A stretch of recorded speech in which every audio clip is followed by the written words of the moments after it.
Bienvenue sur Métabolismo TV, votre source d'informations fiables sur le métabolisme et la santé. Comment gagner rapidement de la masse musculaire? Je suis Franck Suarez, spécialiste en obéissance de Métabolismo, et je veux répondre à quelques questions qui ont été posées sur Métabolismo TV. Merci de nous écrire sur Métabolismo TV, merci d'interagir avec nous. Vous pouvez toujours écrire vos commentaires ici, et nous nous ferons un plaisir de vous répondre. Et on me demande que puis-je faire, parce que je fais beaucoup d'exercices et que je gagne très peu de masse musculaire. D'autres personnes la gagnent beaucoup plus rapidement. Ok, je vais un petit moment au tableau pour l'expliquer. Regardez, Zweitausendijn. Le sujet de la prise de masse musculaire, je l'ai principalement appris d'un docteur qui est un génie du métabolisme qui s'appelle le docteur Schenker. Schenker, ça s'écrit comme ça. Docteur Schenker. Schenker. Ainsi, ce docteur est un biophysicien. Il connaît très bien la biologie interne des cellules, comment fonctionne, le système nerveux et autres. Et moi, eh bien, il a été comme l'un de mes mentors, quelqu'un dont j'ai beaucoup appris. Parce que ce sont des esprits aussi brillants. Une chose que j'ai apprise, parce qu'il est un passionné de l'exercice et qu'il aime développer sa masse musculaire, c'est que pour pouvoir construire des muscles, il y a certaines choses que l'on doit prendre en considération. La première chose à comprendre est que les muscles se construisent parce que lorsque vous exercez un muscle, disons que c'est un muscle, lorsque vous l'exercez, ce muscle subit quelques micro-lésions, ce sont de petites lésions où le muscle est un peu endommagé. Cela se produit d'exercice en exercice et cette douleur que vous ressentez, due à l'acide lactique, signifie qu'il y a des lésions là, c'est-à-dire qu'il y a des parties du muscle qui se sont un peu rompues. On les appelle des micro-lésions.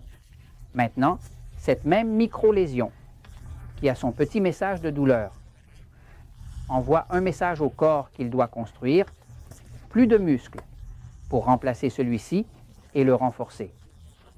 Ainsi, ce message fait que ce muscle commence à croître. Maintenant, le muscle commence à devenir plus dur et plus gros. Ainsi, la façon dont le muscle croît et que l'exercice lui-même produit certaines micro-lésions. Et cela crée alors un besoin pour le corps de remplacer cela, voire de le renforcer, car le corps est habitué à s'adapter.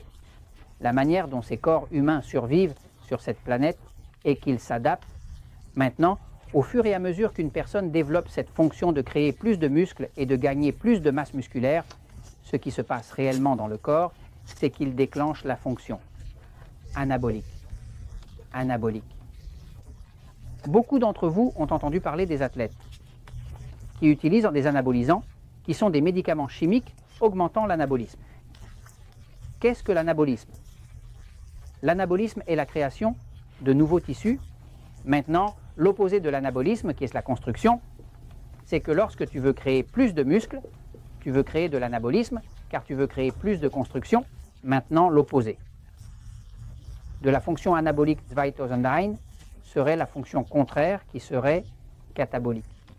Catabolique signifie destruction. Destruction. Alors, quel est le rapport entre toute cette construction qui est l'anabolisme et cette destruction qui est le catabolisme? Eh bien, cela a tout à voir.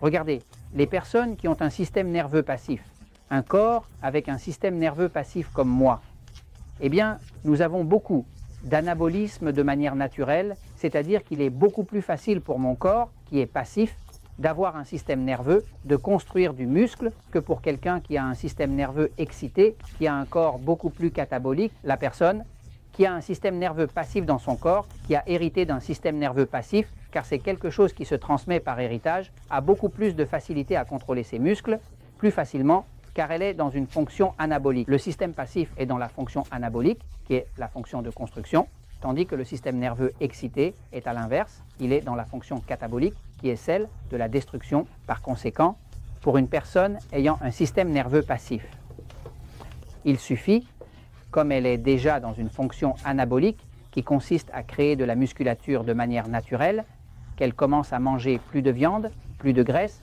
plus d'œufs et un peu de glucides pour avoir suffisamment d'insuline.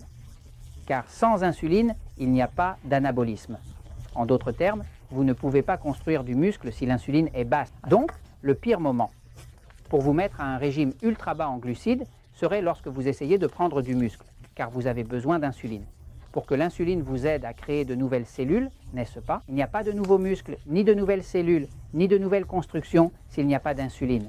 Car l'insuline est une hormone qui construit, évidemment, si vous mangez beaucoup de glucides raffinés, comme du pain, de la farine, du riz, des pommes de terre, des sucreries, etc., et que vous produisez beaucoup d'insuline sans faire d'exercice, alors la seule chose que votre corps pourra créer, ce sera de la graisse. Non. Et ce n'est pas ce que vous voulez. Vous ne voulez pas de graisse, vous voulez du muscle, mais le bon régime pour une personne qui veut vraiment développer sa musculature ne serait pas le régime X. Ce serait plutôt le régime X. Le régime X. Et cela, comme le recommande le Dr Schenker, consiste à dire 2 aliments de type A, qui peuvent être de la viande, du fromage, des œufs, tout ce genre de choses ici, des légumes, des salades et quelque chose de ce qui serait principalement des amidons, comme des pommes de terre, des patates douces, quelque chose qui contient de l'amidon, car cette partie de l'amidon est celle qui va faire augmenter l'insuline. Et l'insuline est nécessaire pour que la graisse qui est ici, la graisse qui est là, dans la viande, dans le fromage, dans les œufs, peu importe, même, cette graisse puisse être incorporée.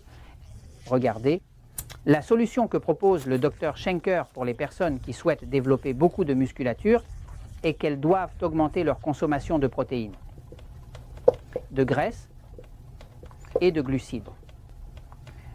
Parmi les glucides, le moins recommandé est le sucre, mais les amidons, comme la pomme de terre, le patate douce, certains qui les tolèrent bien, le riz et autres, ça devrait aller? Non. Maintenant, dit le Dr Schenker, et je suis complètement d'accord avec lui, car je vois la science qui se cache derrière, qu'il faut renforcer considérablement les graisses, car pour faire un demi-kilo de muscle, il faut environ 4000 calories. En général, on dit qu'un demi-kilo de graisse représente environ 3000 calories. C'est pourquoi la personne qui veut maigrir commence erronément à réduire des calories qui ne fonctionnent pas. Mais pour les personnes qui veulent prendre du muscle, la façon de donner plus d'énergie au corps pour qu'il produise de la graisse, c'est d'augmenter les graisses. Donc, fondamentalement, un régime X, où nous allons avoir ici une bonne portion de graisse, de protéines. Ici, nous allons avoir des légumes. Une salade. Pourquoi? Parce que cela contient des vitamines et des minéraux qui sont nécessaires à la construction des muscles. Et ici, nous allons avoir quelques sources alimentaires qui sont plus riches en amidon pour augmenter l'insuline, car pour construire du muscle, l'insuline est nécessaire. Donc, si vous avez un système nerveux excité, il sera très important que vous essayiez de calmer le corps en lui donnant du magnésium et du potassium pour qu'il se calme un peu. Car si le corps est trop excité, il devient catabolique et détruit le muscle, et vous le faites et le corps le détruit. Ainsi, pour éviter cela, si vous avez un système nerveux excité, vous devez vous supplémenter en magnésium et en potassium. Si vous avez un syndrome d'oxyde passif, vous n'avez pas à vous inquiéter. Commencez à faire de l'exercice et équilibrez votre alimentation entre ces 3 parties. Si vous faites cela, vous pouvez construire votre musculature en moins de temps et avec plus d'efficacité. Et je vous le dis parce que la vérité triomphe toujours.